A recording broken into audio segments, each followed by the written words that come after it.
What's up, guys? Welcome back to another episode of THP Strength. On today's episode, we are going to be talking with one of our most improved athletes in Travis Reynolds. But before we do that, we just want to introduce ourselves real quick so you guys know what the podcast is about. My name's John. I specialize in helping people jump higher. What I like to say is I am the best in the world at doing this. I know some people would disagree with this, but I have more experience than most anyone I know specifically for improving athletes' vertical jumps. Isaiah, you can go ahead and introduce yourself. My name's Isaiah. I specialize in jumping high, and I am also John's Padawan in, I like that in jump training. I've been researching it, studying it, and coaching athletes for a few years now. That's who we are. And Travis, if you want to just introduce yourself, tell us what your goal is. My name is Travis Reynolds, and I specialize in listening to everything Isaiah tells me to do. And I've been on THP for a little over a year now. Yeah, I guess can you say your Instagram as well so people know where to find you? Yeah, my Instagram is just Travis Dunks. Okay, sweet. So I guess I'll tell you guys a little bit about Travis too, and then we'll kind of hop into it here. But Travis basically was Isaiah's first project. Isaiah and I frequently will have athletes that we want to work with because we believe that they have a ton of potential. For example, my projects, one of them is Cammy. Cammy's one of my projects. Isaiah Edwards was a project. These are people that we might early on when we had like no clients, we were like, we're really good at what we do. We just need someone who's dedicated and will like do the training to a T, and we know that. And Travis was one of those people for Isaiah. So Travis, where did you start, I guess, just so people understand why you're even on this podcast? Like the level I started at? Tell me exactly where like you how were you got in into life, dunking. what your pain was. No, like when you started with us, what level were you at? What was your pain level? What was your body weight? What were your strength numbers? And then tell us where you are now. Tell us the before and after. Give us a mental picture. Okay. So when I first started, I was like getting this high above the rim probably. I had enough hand speed to do dunks like windmills, but it was very, very rare for me to do those. So I was barely making one-handers. When you say this high, my knee pain. When you say this high above the rim, you mean what? When you say this high above the rim, just so everyone that is listening on the podcast or the streaming services like Spotify and Apple. My hands are like 7.5 inches, so I was touching like 10.7, 10.8 probably. Okay, sweet. What was your body weight? And my knee pain level, body weight. Mm-hmm. I was probably around 210 pounds. 210? Okay. And what was your knee pain at? And my knee pain, I'm not going to say it was at a 10, but it was like pretty high up there. And what was walking? How how painful was walking downstairs? It was definitely achy. It wasn't like the most painful thing ever, but Well, like if you had to score it, what would it be walking downstairs? it wasn't. Like a 5, probably. 5. And I was still jumping on it because I didn't know any better. So you were... I'm like, oh, it'll go away with time. Yeah, we can't really talk about what you were doing before, but you were doing a very prominent program before that did a lot of stretching and deep lunging movements with a lot of flexion at the knee, at the hip. That is correct. A lot of flexibility work, and had been doing that for a period of time, what, like 3 months or something? They specialized in knee pain management? Yeah, it was like a month or two, and it wasn't doing too much for me. Okay, so 2 months in, still knee pain, 210, jumping on it anyways, and now, where are you at? Where am I now? I'm touching like 11.5, 11.6. I have done more dunks than I can really even think of right now off the top of my head. Isaiah, I guess maybe you can kind of talk about this right now because it's obvious you pay attention very closely to where Travis is at. Where is he at now in your eyes as a coach?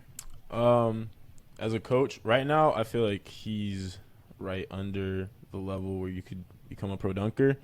He's probably good enough to win a couple competitions. I know, like when I first started, I was doing some like really small contests. And I would describe Travis to be on the same level I was at probably when I was like 19, around there. Mind you, I used to. How old am I? 18. Wow, you're ahead of the Like Isaiah 18 Rivera. and a half. Careful though. He progressed a lot when he turned 20. 2. Oh, dude, he evolved. He found another coat. Somebody learned how to putt. That's a Happy Gilmore reference. Yeah, so I would describe him to be around that level. I would say the biggest things he needs to work on is like just consistency with like the harder dunks. So like being able to hit East Bay every session, being able to hit it behind the back every single session, stuff like that. But Travis is young as shit, so he's got a lot of time to get consistent. I also got to work on that P step. Yeah, honestly, the P step. We can get into that too. The ugliest one in the dunk game.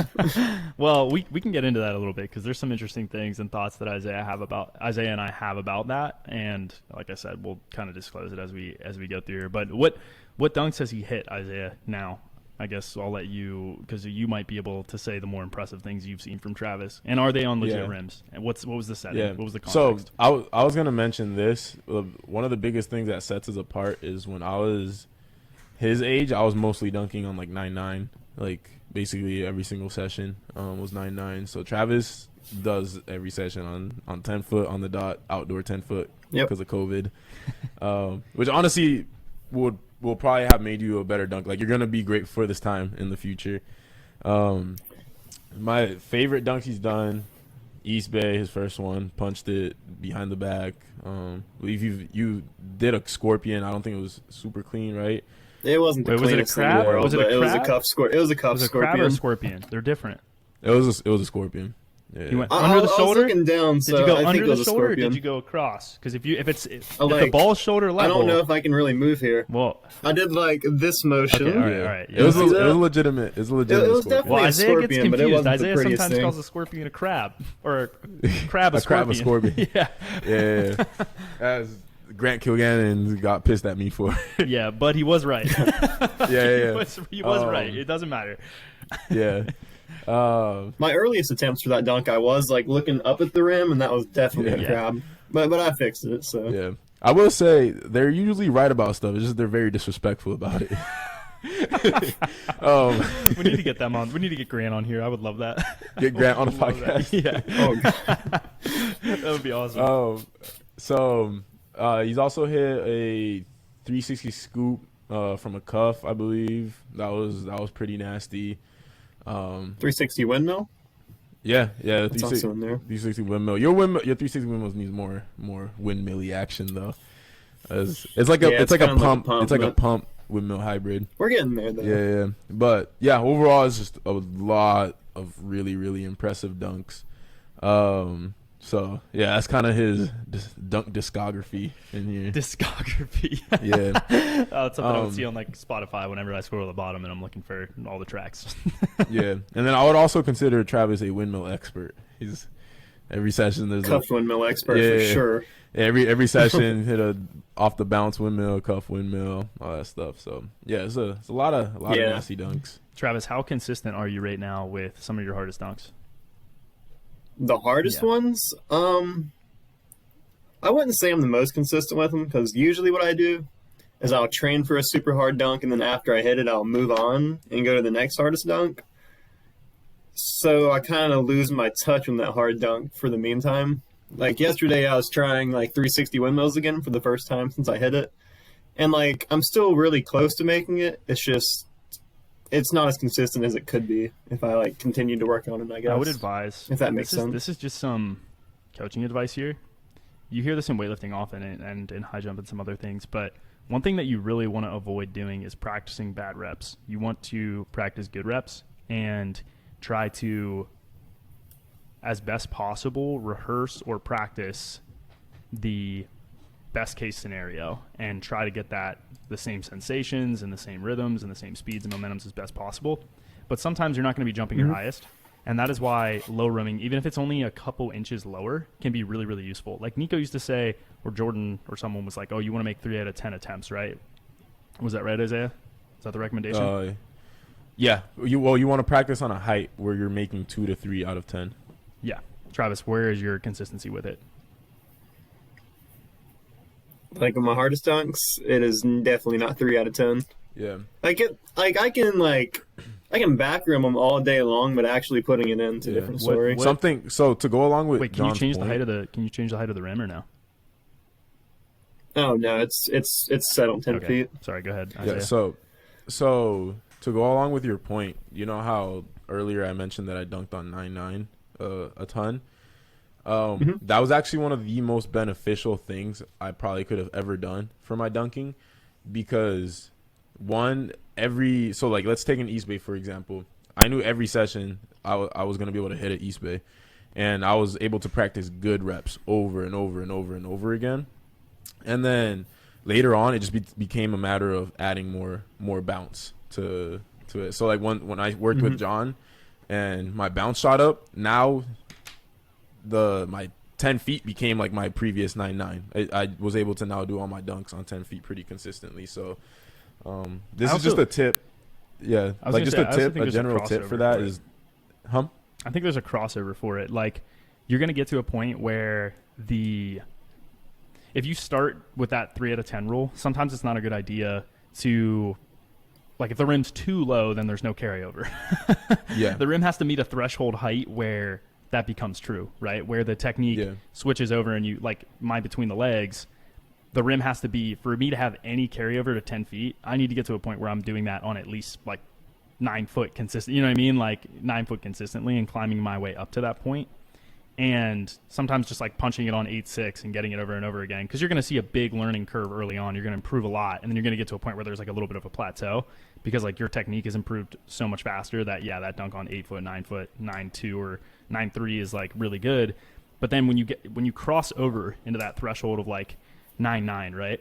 Now the difference between you making it on 10 foot and not making it on 10 foot is just a few inches of vertical. It's probably not technique. It's like you having the bounce on the day to do it. Because if you're 6 foot and making it on 9 or whatever else, like your technique has to be incredibly proficient, you know. And then like pushing to that 10 foot mark consistently, in my opinion, is having that little bit of extra vertical. Like your coordination's there, you know. Yeah. Ideally, what would happen is like on days that you know you're not going to be jumping too well, that would be the ideal day to have like a 9.9 session or something like that. And then on the days where you're feeling bouncy as shit, like that's the days you want to test out your 10 foot skills. And I mean, dunking on 10 foot is the most satisfying thing, because it's like the true measure of progress, and it's legitimate. So that's what I would recommend if you're not feeling very bouncy. And a lot of this, it comes to logistics, because it's like if you have a court that's 30 minutes away, you gotta be able to predict, all right, is today gonna be a day where I'm flying, right? Am I in a deload week? Do I feel good, or is today a day where I'm gonna be feeling a little more shitty? So yeah, that's a personal anecdote, because dunking on 9.9, 9.10, like that helped me a ton in terms of just having a wide array of dunks that I'm consistent with. Yeah, I'll definitely try to keep that in mind, because I think it was last week I was coming off of like some really heavy training load, and I was just super fatigued. Yeah. And I went to have a 10-foot session. I wasn't jumping my best. Yeah. And I wasn't really dunking my best. So instead of really working on something that I can improve on, I just kept like hammering away at the bad stuff. That's not what you want to do. Guess. So I shouldn't have did that. I think, so a day like that, I guess if I'm ever feeling like that you're again, better I'll to lower find the low rim. Like, you know what I mean? If you want to do that, if you want to work on the thing that you're not hitting, lower the rim. You know what I mean? Like, that's like someone going into a session and trying to, this is one of my biggest pet peeves in weightlifting. You see it all the time. Guys go into a session and they just practice misses over and over and over and over again, instead of like dropping the weight and doing things correctly. And what you see happen is, as you get fatigued in most motor patterns, your technique changes. And guess what you're doing? You are practicing a very bad motor pattern instead of a good one. And like, it is intensity dependent and it's quality dependent, meaning the more intense you do it, and the higher the quality is, and the fresher you are. I guess it's maybe fatigue dependent is a better word of saying it. The fresher you are and the less fatigued you are, the better your technique is going to be. The more fatigued you are and the worse you feel, the worse your technique is going to be. And all you're doing is practicing the wrong sensations. Like if you do the same thing over and what's insanity? Doing the same thing over and over again and getting the same result. Like you have to adjust. And if that means lowering the rim by 6 inches, like, so what? You know, in high jump, you see guys do that all the time. You see guys go from jumping 8, 7, 8 on their best days to like practicing at 6'6". that's a huge difference. But to jump 6'6", like, you still have to jump high, you know what I mean? It's still over your head. You still have to displace your center of mass, but you can practice all the same sensations. It might not be to the same quality it was at 7'8", but you can get the same sensations. And then when you do have the bar up, things will kind of just happen naturally, which actually kind of goes into your penultimate step thing. But anyways, Isaiah, were you going to say something? No, that's pretty. Yeah, that's pretty much what you were going to say. Yeah. I think there's a time and place to push through fatigue, but dunking sessions is not the place to do that. Yeah, when you're at your level. But I wanted to get into kind of the nitty gritty of Travis's progress. So Travis, if you could kind of explain. So you told us, right, you were 210, had a really high knee, probably when jumping 7 to 8 knee pain, and you were touching 10.7. So take us kind of through your journey from that point to where you are now. Like kind of just touch on the big stuff and what got you, because I think that's in a year and a half you improved like 10 inches or something like that. So how much weight did you lose? A lot of 20 pounds. Right now I am sitting around like 178. So wait, you lost? I don't remember exactly where I was before I started. You lost 32 pounds. What? Yeah, I don't remember exactly where I was before I joined, but I was definitely like in that 210 range. Yeah, that is staggering. And then you were and earlier that year I was even more. I think the heaviest I ever got to was like 220. Also, real quick, something. What was your? I was roughly. What was your squat and power clean before you started versus now? Power clean when I first started, that I don't even know. Like, it was terrible. Like, I remember looking at those videos from the summer, and that's not even that long ago. I could like barely do like 90 pounds of good technique, and now I'm at like. That was after working with us for what, like 6 months, when your knees were healthy enough to actually do them. Yeah. Shout out to Isaiah. But my squat beforehand, it was probably around like 200 for my max squat. Yeah. If that, to be honest. And what is your squat and power clean at right now? About a week ago. A week ago. I knew it was coming. my max back squat is now 300 pounds, and my max front squat is 270. 270? Mm-hmm. Where was I for that?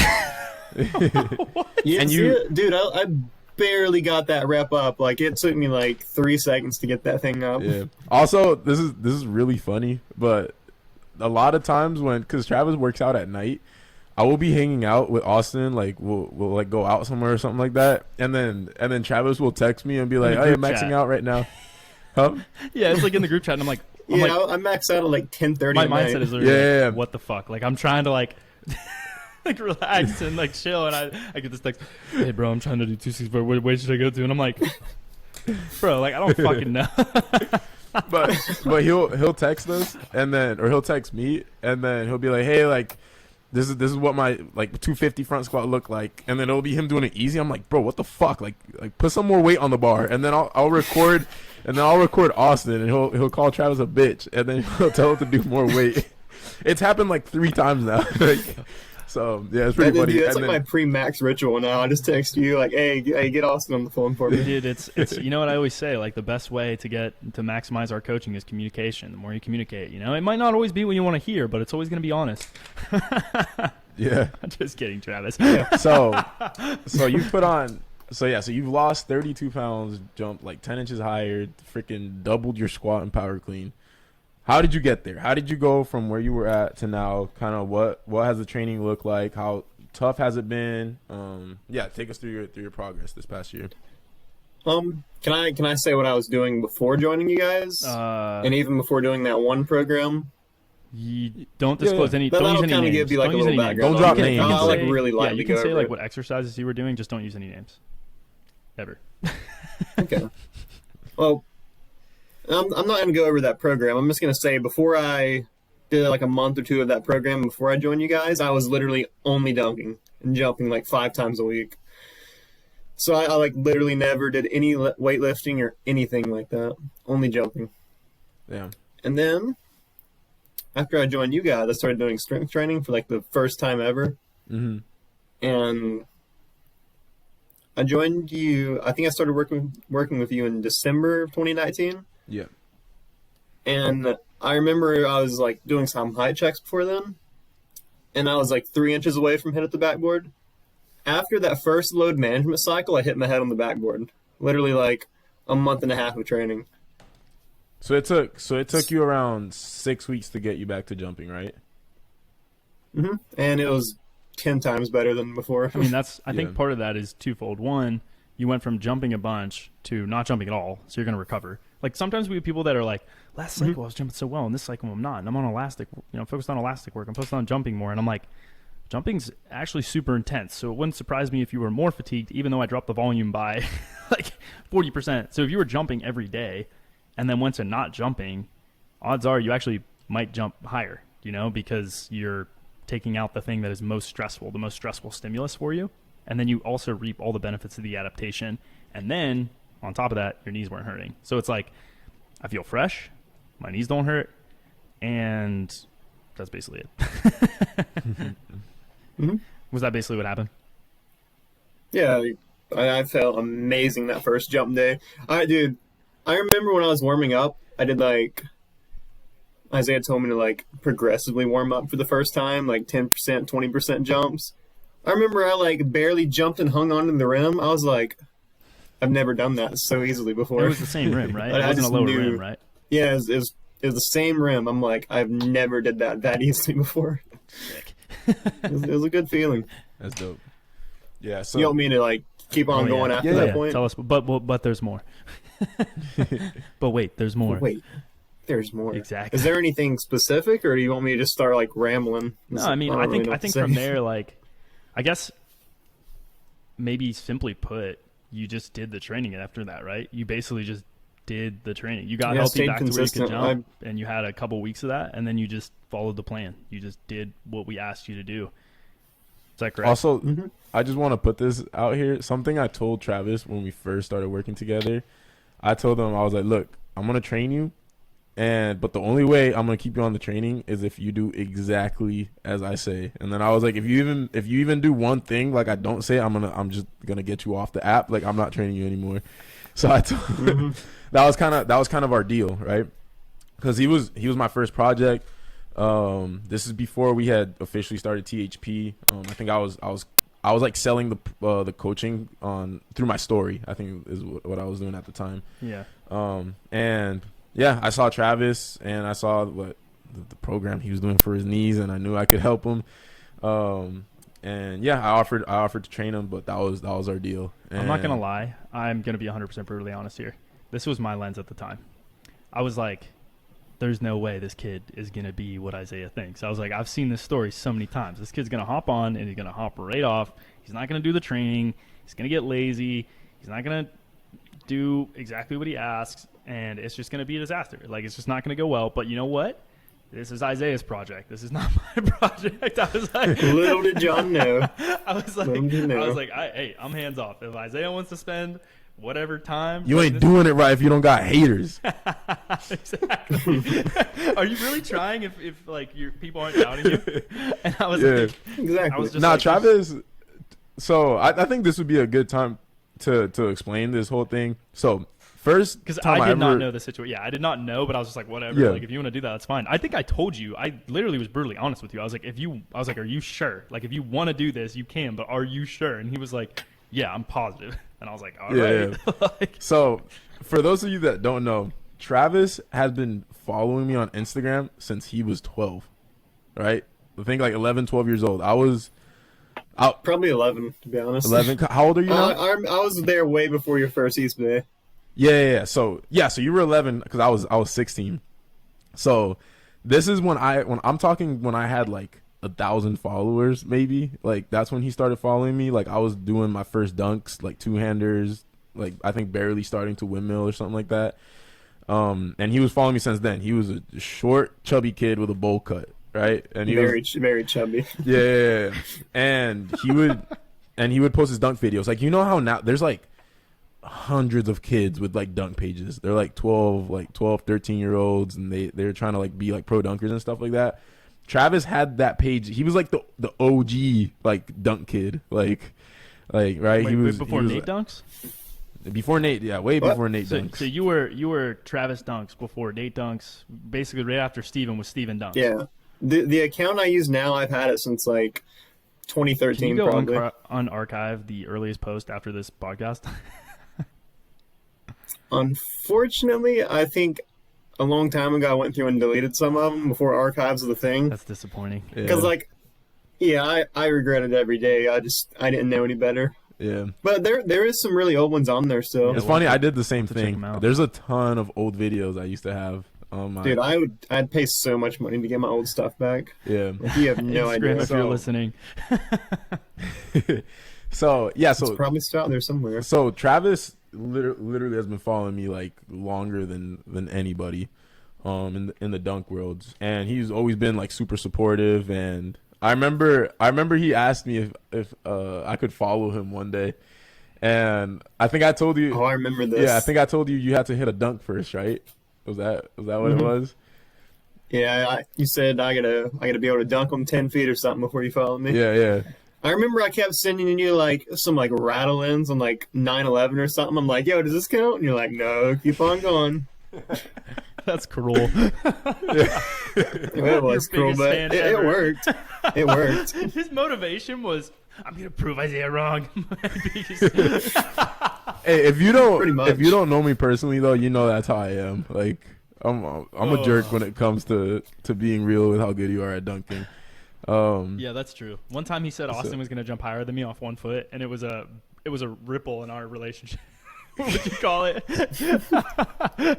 And I was like, I got so busy one time I've ever been mad at Isaiah, and I was like, you motherfucker! I was like, you fucking disrespect me. You don't think I'm good at this shit? I've been doing this shit long.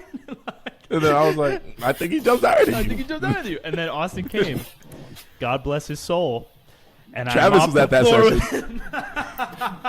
Oh, was that one I session? felt bad. But okay, here's the thing too. Is Nice. I will say this about that entire story, which is just somewhat irrelevant, but also a good story because it brought out the chip on my shoulder mentality, which I actually talked about in my story and then deleted it because I was like, I don't want people to see all this shit. It's really personal.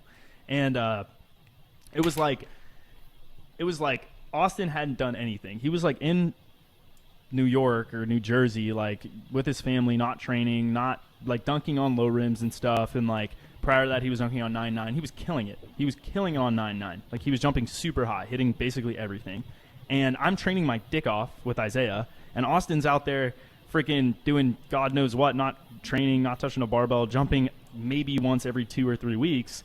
And I'm like, there's no way right now he'll beat me off 1 foot. I was like, there's no way. I was like, off 2, he'll get me. But I was like, he's not touching higher than me. I was like, I don't think he could jump higher than me off 1 foot. And I said that. And Isaiah was like, I think he'd fuck you up. I was like, it just pissed me off so bad. And Isaiah like started laughing about it. And I got so pissed at him for like a week. And I'm so focused like that whole week of training. I'm like, let's go, let's do this. Like you can ask Isaiah. I was like a different person. It was bad. And he flipped the switch. I don't even know how to describe it. He doubted me when I knew in my mind I could do something. And then Austin showed up, and I fucked him up. He got to the vertex, and he couldn't touch 10-10 or something like that, right? Or what was it? I think it was lower. It was like 10-8 or 10-9. It was bad. And I like went up on a warm-up jump and just like touched it real easily. And Austin like tried hard as shit off 2 feet, and he was like, oh, I jump higher off 2 feet right now, and didn't get it, and his soul was crushed. And he just stopped, and it was over. Yeah. I didn't even go any higher. I was like, I don't have to prove my point anymore. Like, to Austin's credit, Austin's best is way better than my best. Not way better, but it's better. I think what's his best vertical? 45. That is best. 45 is Yeah. But when Austin doesn't train, he doesn't do anything for months. I was like, I'm not worried. Like I've been training every day for the last like 6 months to like a year to 2 years. I think it's closer because I think his reach is like 7.7, and I don't know how. Because I tested that day a 3-step vertical. I touched 11.8. So, like, I've been, like, thinking back, and I'm, like, kind of skeptical of, like, there possibly a slant could have been going Oh, like on. slanted down, you mean? Yeah. Or he jumped actually, from a no, higher he point. tested. No. The 45 was tested at Boston Hill, and that's when I tested a 36 standing vertical. you Where think that normally was my legit? standing vertical is 34. So I'm thinking it's closer to 43. Like Austin's is closer to 43? Yeah. Okay. Yeah. So that's still, I mean, my best was... He would never admit that, though. He would never admit that. But mine, I think my best is 39.5. Like, I think on dunks I might have touched that 40, but I'm, like, pretty legit with it. I don't really... Yeah. I don't know. Would you agree with that, Isaiah? Like, you saw me test the... Yeah, I would. I think you've gotten into the 40 territory for sure. Yeah, like on my best jumps ever. But that all said, Travis, what's your vertical, by the way? Travis and I. The last time I tested was back in October, and I barely grazed 40. Like, you can't even see the vertex move on camera, but I literally, like, barely fingertip touched 40, and I was so happy. Yeah, Travis and I are like... That's an 11.5 touch for me. Travis and I were, like, basically head-to-head, like, racing to that official 40 mark. like the very official 40 mark, and I haven't really tested, to be honest. Like, I think if I had tested regularly, I probably would hit it eventually. But absolutely, hats off to Travis on his accomplishment. Yeah. So basically, Travis been training since the load management cycle, training hard as shit, right? Not missing a single workout. How would you describe your knee pain now? Because I know in our load management podcast, we explain how pain doesn't just magically like disappear, right? Completely. It'll gradually go down through regular training and stuff like that. How would you describe your knee pain after the load management cycle? Like, knee pain, it still exists every now and then, but it's like extremely manageable. You know what I mean? Like it'd be a flare-up, like, quote unquote. Yeah, like just I wake up in the morning and there's like a very dull ache, and it goes away like within a couple hours of me waking up. And rarely ever did I actually get like a big flare-up. I think we went into load management like one time. And whose after fault? that, for that elastic cycle we tried. Whose fault was that? Was that my fault or your fault? Was it my fault? I think it was kind of my fault too. Well, I'm just saying usually what happens is people jump more than they're supposed to. Like they don't pay attention to the don't jump if you're feeling pain thing. And then they jump, and usually they have pain. Like, I think I actually could have handled that elastic cycle. Had you not jumped? Oh, yeah, that's what it was. I put him... Yeah, I brought the Vertec out that day, and I messed up my knee on it. Yeah. So what happened was... the only reason that happened was because I didn't do a dunk session that day. I literally just did, like, approach jumps in the Vertec, and I did not warm up enough to do approach jumps in the Vertec. And... That goes back to not warming up well. We've had this conversation. Like, it was going good at first, but usually when I'm dunking, I do some, like, light dunks for a little bit and then get the Vertec out. But since it was only the Vertec that day, I went straight into approach jumps. Did you even do isometrics? I jumped as hard as I could. Did you even do isometrics? What? Did you even do isometrics before that session? I don't think I did, but that was a while ago. I really don't remember. The pain in your face right now. Super Isaiah meme it. Well, all I have to say is if you're watching this, make sure you warm up. I think just what happens oftentimes is like people hop on the training and they don't communicate with us. That's another big problem, is that people won't communicate. And if you don't communicate with us, either through the Facebook group or if you're full service through the WhatsApp, there is a big disconnect between what I hear and what you're actually doing and what's actually going on in your body. So I can't guide you if I don't know something. So if something's bothering you and you don't tell me, like, and there's a threshold for it. If you're feeling anything less than a 4, I basically don't want to hear about it. If you're feeling anything over a 4, I want to know. You know what I mean? I want to know if it's getting to a 5 or a 6 or a 7. Like, I need to know about that because that needs to be managed immediately. But if it's like less than a 3 or 4, you're probably, and there's good research on this. It's called pain threshold training. You can look it up. You're basically fine to push through, assuming that you don't have a pre-existing injury. And yeah, Travis basically didn't listen. He was just like, I'm feeling a little bit of pain. Gonna skip the warm-up. I think I'm gonna jump anyways. Yeah. It's a big problem. I'm gonna jump as hard as I can, like 5 jumps in a session. Yeah, but flare-ups happen. Like they're normal. Like I'll have a flare-up. Actually, I don't really have flare-ups at all anymore. My tendons are honestly so resilient now that my muscles will pull. My tendons are so stiff now that if I have an issue, it's gonna happen at the muscle. It's not gonna happen at my tendon. Isaiah, are you kind of at that point? My knees don't get any flare-ups. At least like the original problem, like patellar tendinopathy, like that's I feel like I could take a bullet to my shovel, bro. Machete. I guess we'll find out next time I visit. That's gonna be bro. I just be taking a hammer to it just to demonstrate like how resilient. Machete proof, nuke proof. Jump off a house. We're nuke proofing. That's what we do. We nuke proof here. So Travis. So kind of just to close it off. Right, we're in a new year, 2021. What are your goals for this year in terms of your vertical and in terms of what dunks you want to hit, and weight room numbers if you want to throw those in there too? Okay. My main goals for this year is to actually, believe it or not, work on my penultimate step. That's like high priority right now, even though it may not look like it. As far as dunks I want to hit, I definitely want to get into some elbows, maybe windmill elbows. And I think, God, I haven't really Elbows put too would be much time sick. into I my feel like you could 2021 dunk list elbow yet. right now. The only problem with that is my penultimate step. Like, I Didn't just even suck talk at about approaching that. the rim. I think the highest level dunk I want to do this year is under both. I think I can definitely do it. Isaiah, I'm gonna need to jump real higher quick, though. Isaiah, As far as do we lengthen his penultimate step?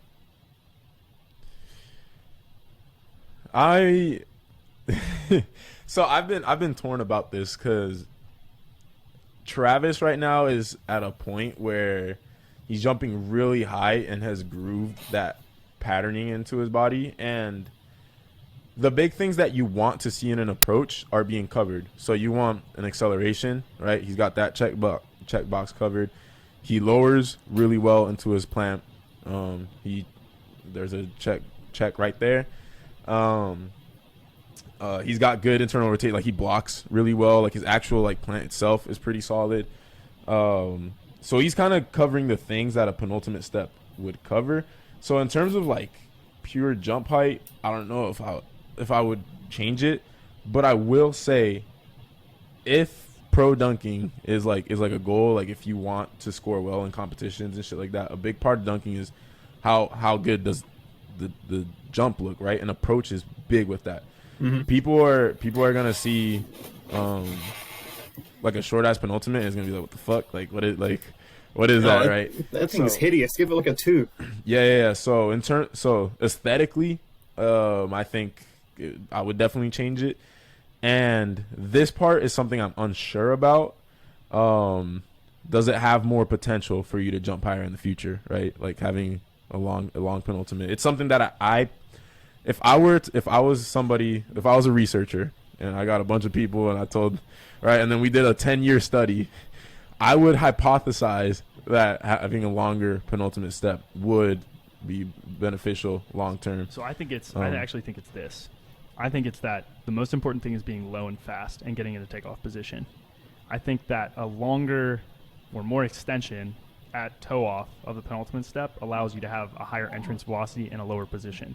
So if you have a higher initial velocity into the plant foot, and you can also be low, it's very hard to do that if you give yourself less time too. It's also hard to continue to accelerate if you're running really fast and then you're already moving fast into that step. It's going to be really hard to keep accelerating through the jump if that's actually a braking step, which oftentimes happens when you have a short penultimate step. Is it's not an acceleration, you're actually braking on that step, and you're messing up the rhythm, and a lot of other things are happening. But if you can make it an acceleration still and you can make it work, it might work. I wouldn't necessarily encourage it though. But the most important things are being low and fast. I think it's the same thing as 1 foot jumping off good 2 foot jumping at least. Yeah. So Can you guys think of anyone that has like a similar jump technique as me? That's like in that 48-inch vertical with your range? talent level? No. With your talent level, I can't think of any. So, yeah.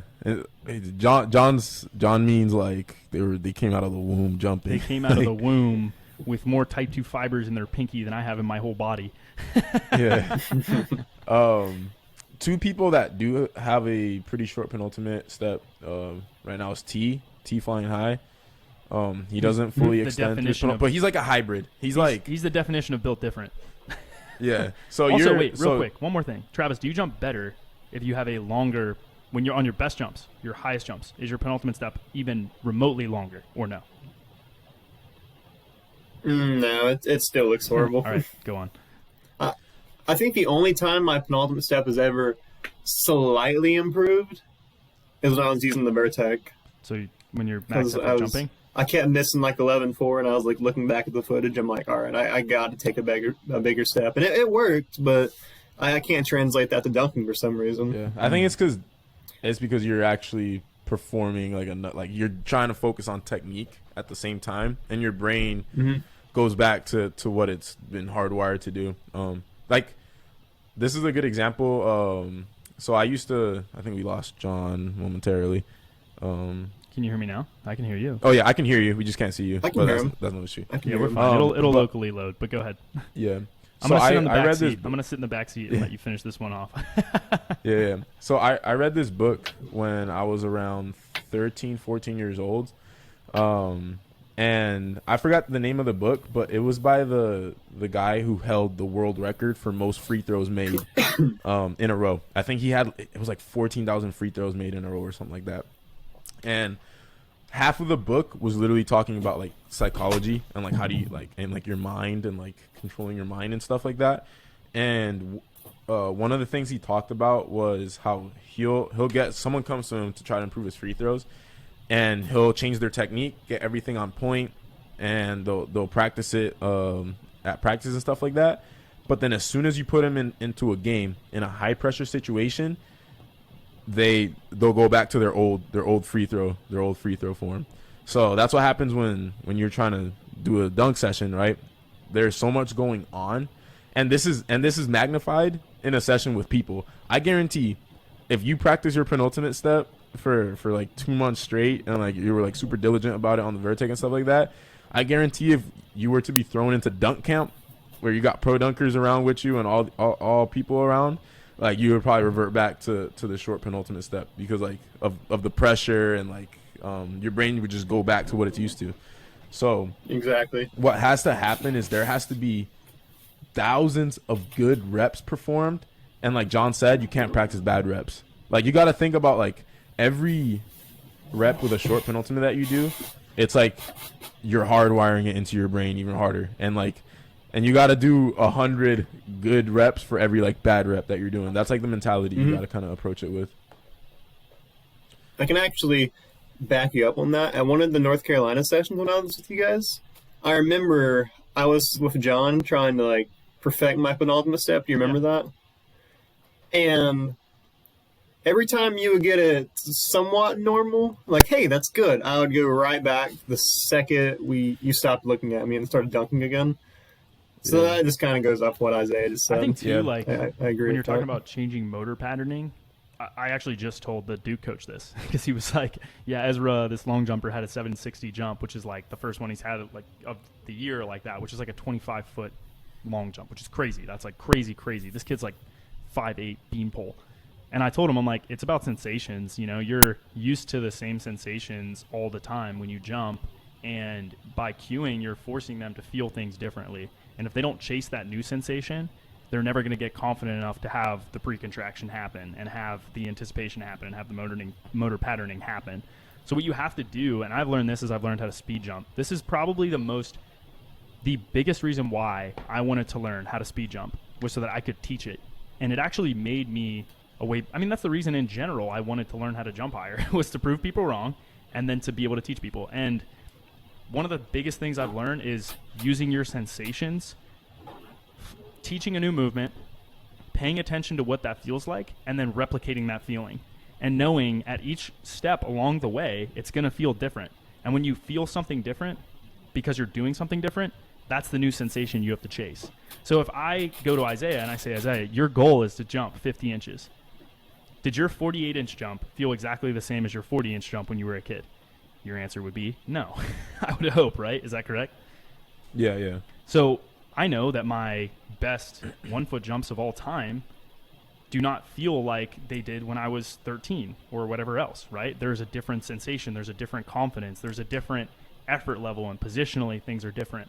And as I got better, the risk of getting hurt when I would do those things was higher and higher and higher. So sometimes I wouldn't or whatever else, but I know what it feels like. And if I can remember, I can take mental notes of what it feels like, and I can push more towards that every time I'm in a session, and I pay attention to what does a good rep feel like, and you rep it out or rehearse it in your mind, or you rehearse it. We talk about walkthroughs all the time. That's why walkthroughs are so important, because by walking through and thinking about what is it going to feel like when I'm on this stride, what is it going to feel like when my hands are in this position, what is it going to feel like when I push off and my arms come back behind me, what's it going to feel like when I do the windmill action in the air. And by practicing that, you're actually rehearsing in your head what's actually going to happen when you go to do it. and you will chase those sensations so much better because you're using your memory. You're using your imagination and your memory to rehearse it and build the motor patterning. So you're confident when you go in, which is, Isaiah, is that one of the most important things before you crush a dunk is I know I'm going to crush this dunk? Yeah, it's confidence. Yeah, Like, you have to know there's no doubt you're going to do it right, and it's going to be perfect. Like anyone that's crushed a dunk knows that feeling. It is before you lob the ball, before you took your first step, you knew you were going to fucking kill it. There's no other sensation like it. And only if you've dunked or high jumped do you really understand that. Like, it's such a unique, empowering feeling, too. It's like a level of confidence that you can't really get any other way. I've never had it with a test. I've never had it at work. I've never had it with speaking engagements. I've never had it in a squat or a power clean. I've only had it in jumping, like max effort jumping or dunking. Or do you guys, like, do you know what I'm talking about, though, that sensation? Oh, absolutely. Isaiah, you know what I'm talking about? yeah, for It's sure. it's such a weird thing to describe, but like when you can build that level of confidence and there are steps to get there, and people don't understand that that's when the freakiest things happen. Like if you ask athletes this too, you'll be like, how'd you get, and Travis, this all comes back to your technique. It's like, how did you get there? Like, what did that feel like? What were you thinking about? It's like, nothing. I knew before I took my first step that I was going to do it right and I was going to kill it. And like to build that level of confidence in a new technique after you've done something and you have confidence in that technique takes a very, very, very long time. Like, Also, Travis, this and this goes to the point at the very beginning of the podcast, this would be a perfect time to practice on 9-9 because you're not going to be focused on trying to jump as high as you can. You're going to still be able to practice making makes on dunks while improving your penultimate step all at the same time. And honestly, I would, if an ideal way to do it, you go on 9-9 and rep out makes with long penultimate steps for all your dunks, and then only go on 10 feet when you get consistent with those dunks with a long penultimate. And then during the week, what I would do is pay attention to how it felt when it was right. And when you do your walkthroughs, think about how it's going to feel when you do those walkthroughs. Think about the sensations you're going to get. Think about the timing and try to replicate that in your walkthroughs. That is going to rehearse it so much better. Practice the lob. Practice the timing of when you're going to start your approach. Imagine the ball coming down, where it's going to come down, and you starting that approach. And then when you're going to start your new penultimate step relative to where the ball lands, and practice the arm action. Like, that's going to feel so weird and different. But if you can imagine it and you can kind of start to feel those sensations in the walkthroughs that you already practiced on the court, then when you go back, you're going to be like, oh, yeah, it was exactly like I imagined it would be. Like Isaiah talks about K54. He knew he was going to win because he'd done it in his head so many times before it ever happened. Like, honestly, it might be a good idea to switch him to switch Travis to load management so he can jump twice a week, have him slow strength so that he can handle the jumps. I've said this before. I mean, yeah, I've thought about it. Yeah, but I'm not doing it if he's but not only. I think I can handle this time. I'll make sure to warm up. Okay. Yeah, but only if you're practicing long penultimate. That's the purpose. That's the whole purpose of it for sure. Yeah. But I think I gotta do my best. I have to close this out because I gotta go here. So I'm gonna close it out. But you gotta go too. Is that what you said? Yeah, I gotta go dunk. All right, guys. Well, thanks for listening to another episode of THP Strength. If you guys are listening, make sure that you like, comment, subscribe. If you're listening to this on Apple Podcasts or listening to Spotify, if you're listening to this, odds are it's on one of those for sure, like 100%. And then secondarily, I guess, if you're listening on YouTube, make sure that you like, comment, subscribe. We were trying to push it on the YouTube. We had some issues with the editing, figuring out who was going to edit, what quality you wanted it edited, because we don't want to post something that's low quality. And so we're working on that, but hopefully this will be up. Anyways, guys, thanks for listening. We'll catch you on tomorrow's episode. Travis Reynolds, Travis.dunks, is that correct? No, just Travis Dunks. Give him a follow his progress, and yeah, we'll catch you on tomorrow's episode. Peace out.